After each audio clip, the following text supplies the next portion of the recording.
talk about this is a bad neighborhood in between these two ears. Yeah, you shouldn't go there alone. Exactly. It's like, especially not at night, because if I'm not careful, if I don't shake myself out of my stinking thinking or whatever, I create these narratives that kind of take me places I don't want to go. And so uh, I'm grateful. I am absolutely grateful that I'm experiencing this now because the tools of the program, it, I've been able to kind of take that to where I need to talk about it, process it, not just hold it, not just try to keep it to myself, but to really kind of work through it. My sponsor says it's better to think, to say it out loud rather than to think it in. Yeah. Say it out rather than think it in. Absolutely. Absolutely. Yeah, so that's it. That's great. I think I really like that we are talking about this on given today's topic, recovery in the workplace. So now we were supposed to do this topic a while back, but things didn't work out. Odds will, Absolutely. You know what I'm saying? So today's topic is recovery in the workplace. I think for many of us, and of course, the other thing I want to remind folks, if you're listening in, always, we're always happy to hear you and your thoughts. So share them with us. So today's topic, recovery in the workplace. So for many of us, I'll speak for myself. Sometimes it's easy for me to like work my program when I'm, say, in a room like at a 12-step meeting, or if I'm adjacent to something that's around a 12-step meeting. But when I get out into the world, sometimes I forget that like I've committed to myself to practice these principles in all of my in all areas of my life. And so recovery in the workplace, I think, a lot of people, I hear people talk about things going on at work, either because of pressure or because of goals for themselves or like ego stepping in. And it's one of these areas where or maybe I shouldn't say but a lot of people tend to forget that, we can work our program around it. The last thing I'll say is like one of the things that I've been talking a lot about with my partner has been like why we're drawn to do the kind of work that we do. And like the thing that keeps coming up in our conversations is like we have a different employer and that employer is God. And okay, that's it. I'll stop there and we'll go to you. And what were you thinking? No, I was listening. I was just listening. Yeah. I love that idea. Our employers got. While you were talking, I was thinking the challenge I think that we have is that when we go into these spaces, people are in various understandings of themselves and how they can work with others, and so it's not always easy.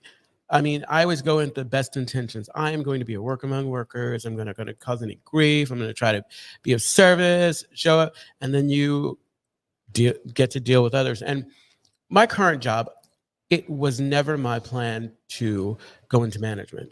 I initially was just going to go there, work, because it was going to use it as a means to an end to get to school and what have you. But life shows up in the form of all sorts of things, including the pandemic.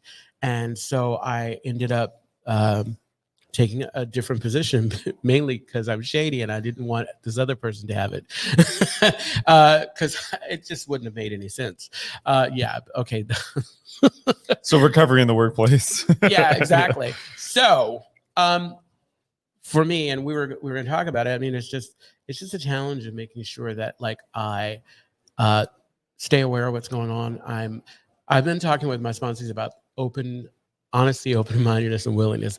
Being honest, number one, about what I'm feeling about something, being open to hearing somebody's fair critique of what I just said, and having the willingness to kind of make whatever changes that are necessary. Yeah. If I have to, yeah. I need to bring out my Diet Dr. Pepper. Not that we're sponsored by them, but we should be. I feel like Sidney Powell. I was saying that earlier because during her deposition, she's drinking a Diet Dr. Pepper. She probably was getting paid. She was like, they're as unethical as they are. She probably was getting paid big time. Well, she's suffering a lot now. Well, this is not that kind of podcast. No. But this idea that okay. One of the things I really like about my current job is that because I'm in a consulting role, it's expected of me to kind of like, for my thinking to be outside of the system, to like be aware of this. So I do consulting work for the state of California. So I have to like, I'm familiar with like the systems at work, but my role is to kind of think outside of that system. Like when I'm thinking about like solutions, right? So if there are morale issues or if there's like personnel issues, right? And one of the things that I really like about that is that I've always seen, maybe not always, but the way I see the nature of my work is one, I really do feel like I'm living out my purpose. Like, I think this is why I was put on earth. And the second part of that is like, as a result of that, I feel like I get to bring God into work. And my intention is always to help people live full, complete, happy lives, even at work. Mm-hmm. And so I think a lot of times it's really easy for me to kind of, I guess, practice the principles at work, except that sometimes I find myself lured in by things. So one of the things that can sometimes happen is like, if there's someone on staff that people don't like, I might get sucked into that conversation, and sometimes it's difficult for me. I don't generally participate in those conversations. I'm more of like a listener.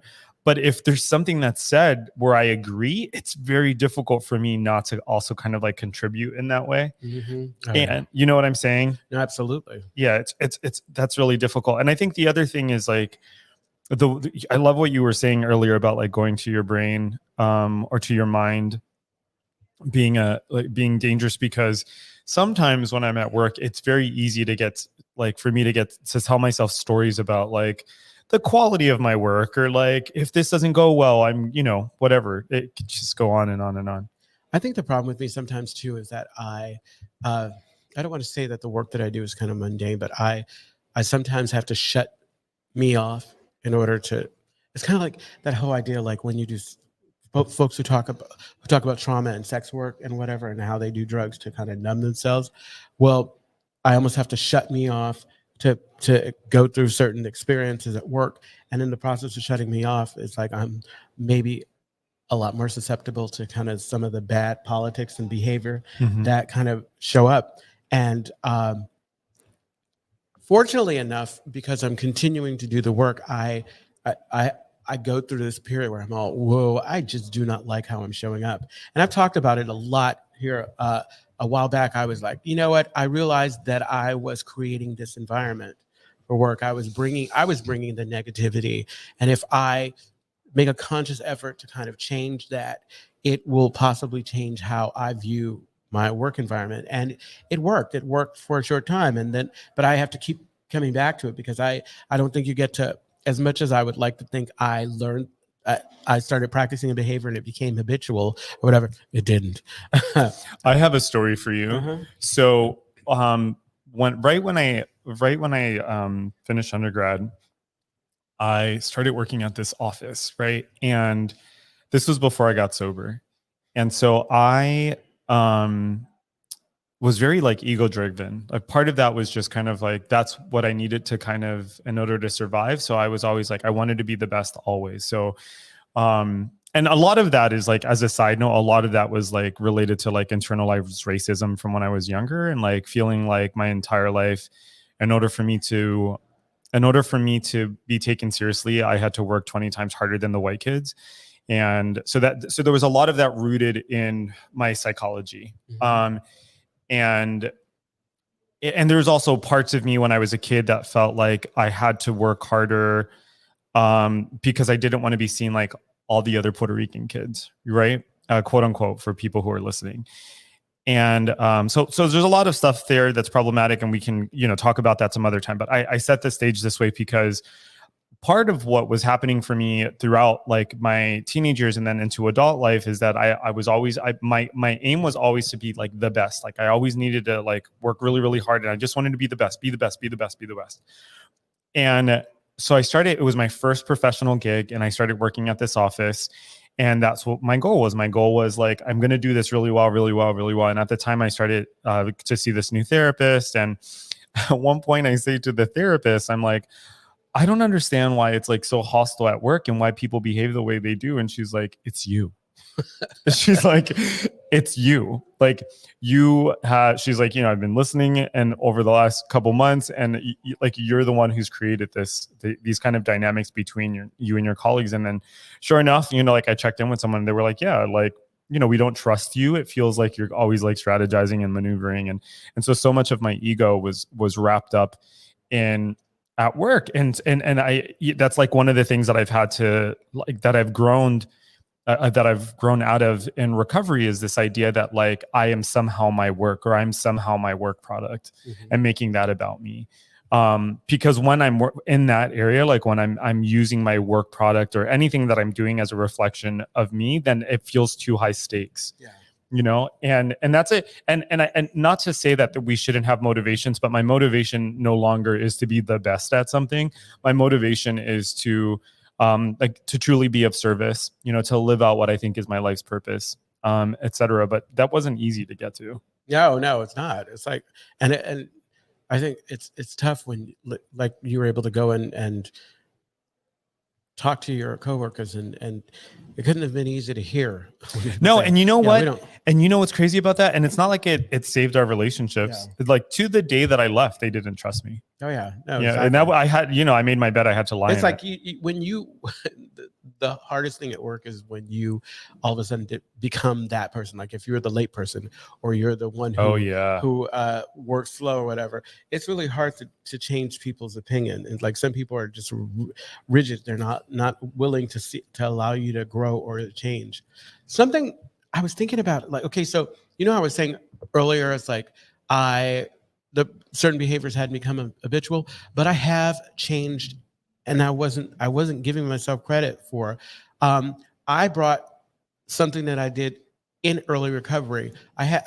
One of our fellows, I was struggling with the idea of character assassination or gossip and what have you. And when we talked, we acknowledged I'm not perfect, and this is a process. This is something I'm working towards. And so we talked about being mindful about who I talk to around, like if I making sure like that I was communicating this, or if I was around folks who understood what I was working towards, not just some random person who walked in, because you know you can't convey what you need to. I don't know you. So that's what I did at work. I am not doing it perfectly, but I changed how I'm having conversations. I don't just stop in the middle of the store and talk shit like I was doing. And I try my darndest to, you know, if I feel like I need to gossip or judge or whatever, I just go and find some work to do. And yeah, so it's helped me because, you know, I like going to work. I mean, I think that was one of the main motivations for making some changes, because I was like, oh God, I'm not going anywhere anytime soon, and I am not enjoying being here. And so, how do I change that? You know? Yeah, I had a job. I was my first like research and insights job a few years ago, and I remember working with this researcher. Anyway, the long and the short of it is that I remember we were talking about like what is the purpose of a job, and the way I visualized or thought about work is like the goal with work for me has always been like to have a job where I feel like I get to arrive as my complete self, and through my work do I get to do or like live the kind of life that I want to live. And I'm not talking about like the monetary gain, but I'm talking about like enjoying my life and enjoying my work. And and she said to me, she's like, oh, well, I see it differently. She's like, I think work, you know, you take a job that allows for you to have the kind of life you want to have outside of work. And I thought to myself, I was like, oh, I guess that is one approach. That's not for me. You know, Yeah. I can't see myself like muscling through at this point in my life. I can't see myself muscling through something that is like uncomfortable just so that I can maybe have a life that I want outside of that. Like we spend more time at work than we do literally doing anything else. Absolutely. But you were reminding me too about how like in work environments you can have family dynamics come up. Oh God. You know, you can have a lot of that kind of stuff. You're having a reaction. No, there's a danger like when they're all like, this is the family environment, this and that or whatever. If you come from a family where dysfunction that's right is a part of, then like I think that like the one thing that I have maintained, I always have maybe a few people that I can, like right now there's maybe one or two people that I work with that I can really be chummy and whatever, and everyone else I'm cordial in a way, you know, not just kind of a cold cordial, but you know, we can laugh very, very kind of superficially. Sure. But when I need to talk about, if there's something deeper going on, this is not where I'm taking the deep, you know? I usually, especially like if I'm going through something to struggle or whatever, that's probably when I'm the best at minding my own business, staying in my own lane and not creating any drama. I'm like, I don't want to talk to you about it. I don't want to talk to anybody about it because I don't trust you. Yeah. What I was thinking about is, so the family dynamics that I see come up in work environments are related to the type of roles people have in their families. So maybe this is just my experience, but if, for example, you know, you came from a family where you had to fight for your parents' attention, I find that those kind of behaviors end up showing up at work. So you have like a person who's working really hard to gain the approval of their boss, you know, so you see that kind of stuff happen. Or I find that different people try to take different things away from their job. So sometimes like someone's job can become their identity, or someone's job can become their higher power. Right. And I think that's when things start to get complicated. Surely for me, like when I think about times when, like, I actually discovered this in the last couple of months, that being a workaholic is like a real thing. And the reason why I realized it was a real thing was because I remember, like, at the height of all of the intense stuff that I was doing, is like immediately after doing things that were like really stressful, is I realized like I felt numb and I didn't care about things. And I was like, oh, this is how work can become a drug. Oh yeah. You know, I mean, you just wear yourself out. There was something else I wrote down. Oh, like the other thing I realized is like the importance of having like your person at work, especially when things get stressful. That's been really helpful for me. Where like if I am having like an off day, or if I need to vent, that there is someone at work that I can do that and it feels safe. Yeah, it feels absolutely. That's for me. It's like it's been so important because there are times when I just need to kind of decompress and not. I need to just to let it out and say it to someone. And having this person, it's like we get to laugh and there's no. Because what's unfortunate is that I find myself in the jobs that I've had, I've always moved in the direction of like training or management or what have you. And usually what happens is it's like I end up being the supervisor or boss to folks that I worked with and were friendly. And I've gotten much better at changing, you know, understanding that the dynamic has to change. But the times when it didn't, it's like, and you had folks, and mainly something that I'm struggling with now, you have individual who is really, in my opinion, taking advantage of a situation. And I have to remind myself that as long as the owners are good with it, I can't say anything. Yeah. Because in the times that I've said something, it's bit me on the butt, you know? Yeah. And I need to take care of myself. It's like it's so tough because there's a way that I like to work. There's a way that I like to show up. And I think that's the thing that I've been struggling with. And I think you were talking about the different styles of like whether or not you know, how you are bringing you To work. fully, or some people just thinking work is just work, and that's what creates all the friction, all of these different ideas of why we're supposed to be here. Yeah. And like, and sorry, go ahead. No, it's like, and I'm all how even when you even when my intentions are the best, how do I find a way to be harmonious, to work with folks, because it's tough. Oh, absolutely. Yeah. One of the things that, and for folks listening, if you have any stories about or ideas about when it's hard to bring recovery to work, I'd love to hear them. Yeah. You know, we just had a situation where I work, where a person, actually, I'm going to step away from that story. Like, I don't trust that I might not say something that's too disclosing. What I have noticed is that different people different people get different things from the type of work that they do. And by that, I mean, if a person, for example, feels basically, okay, let me rephrase all of this. What I'm trying to say is that people bring their personalities to their work. And it isn't like we stop just because we go to work. It's not like we stop being human beings, like you're still like a human. Yeah. And there's this way that like, because of professionalism, or the idea behind professionalism, which by itself is, it's problematic by itself, but because of professionalism, there's this idea that we have to kind of foreclose or get rid of our humanity in order to like show up for our job, right? We see this online a lot, where people are being like cursed out by customers, and because it's their job, they're working really hard to keep it together. And I think there's like a different kind of labor that happens there. There's a lot of like emotional labor involved in work.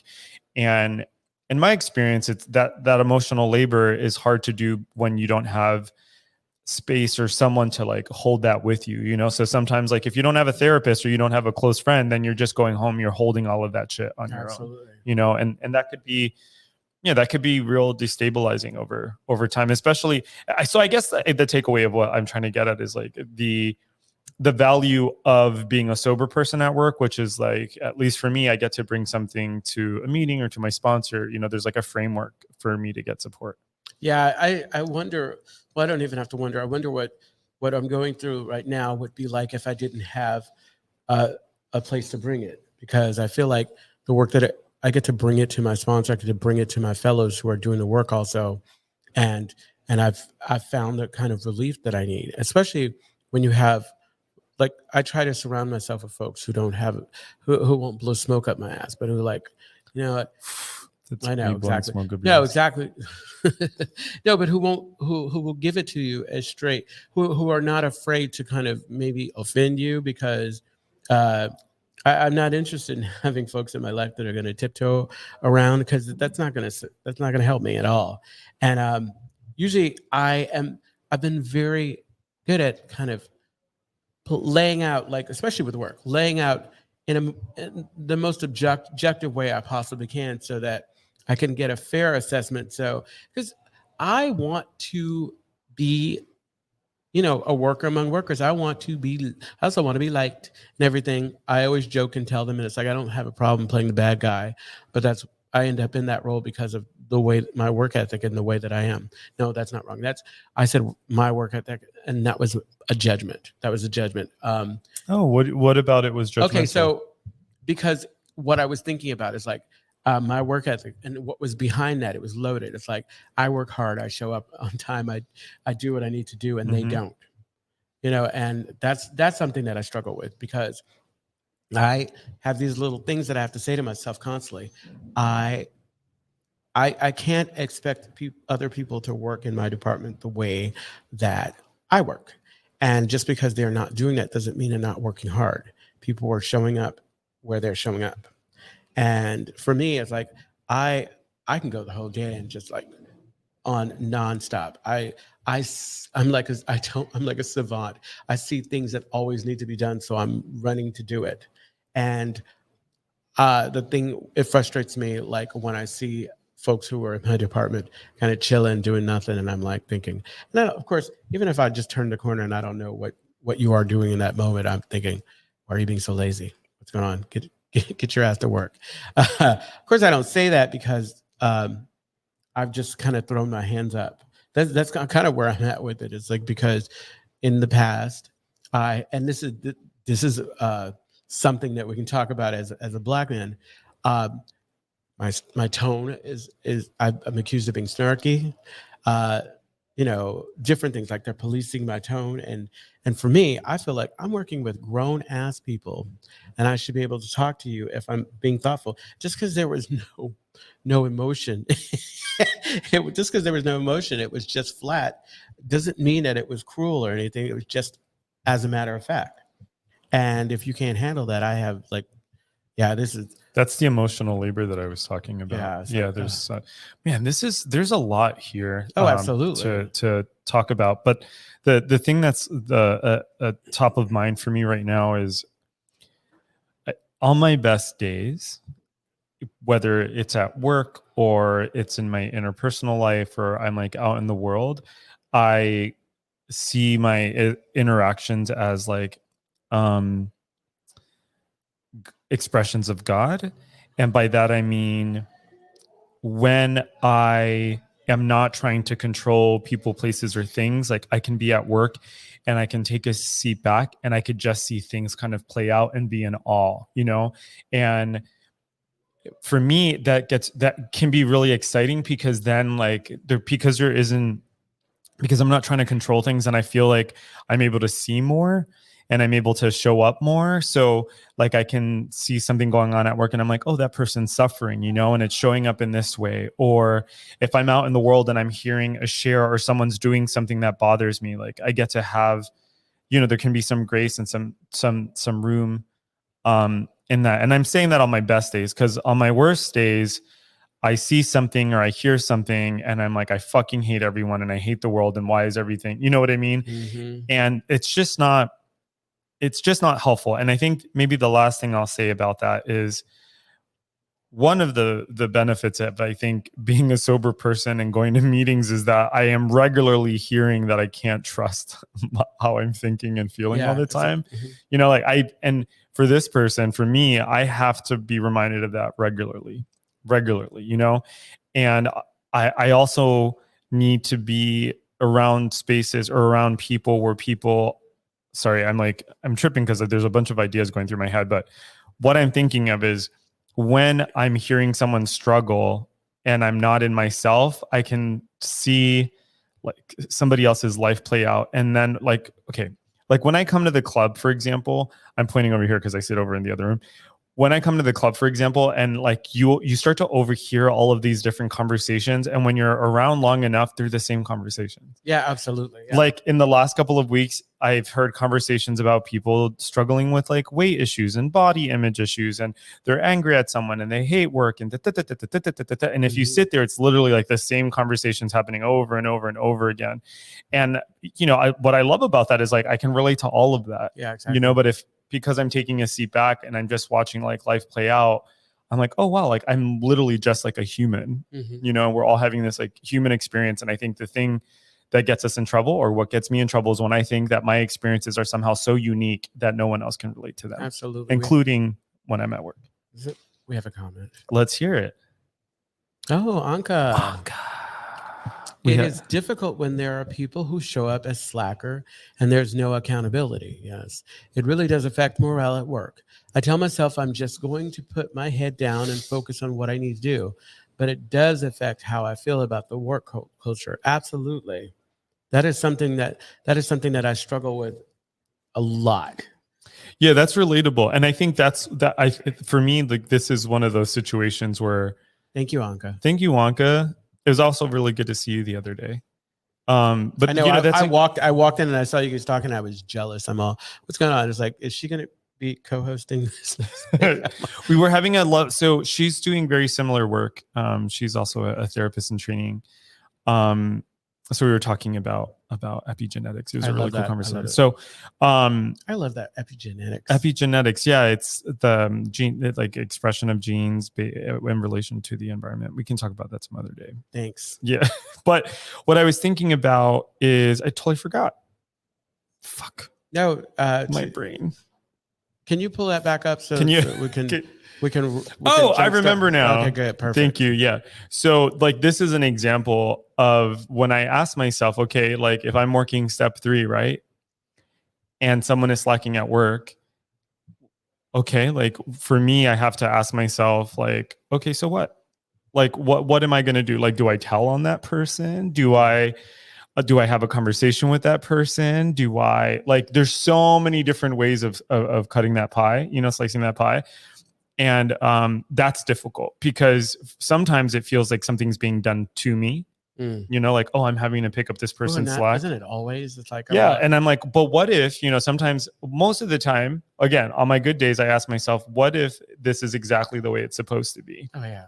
Like, what if this is, maybe there's something here for me, like one of the things that I've been a muscle I've been exercising over the last couple of years is trying to love intentionally, like not allow for love to be this passive thing, but to be something that I exercise. So in moments when I don't like a person, place, or thing, actively looking for like, what is the thing here that I can love? And sometimes it might just be like, I just love that this is a person that I'm existing with in this room right now. I know that sounds really woo woo. It's hard to explain, but do you get what I'm saying? No, it doesn't. Sometimes I can do that, but it's like a lot of times not. That's right. Yeah. Like, no, you said earlier, I think that the reason why I haven't lost it and just quit my job is because there are more times, like we're talking about this and I'm talking about some of the extremes, but I think that that is not that's not the norm. The norm is most of the time I have those moments where I can look back and I see how things work. Like I see folks working and showing up and doing what they're doing. And it's those times when I'm not spiritually fit that and it's almost like those moments, how life is where the ones who are so negative are the loudest.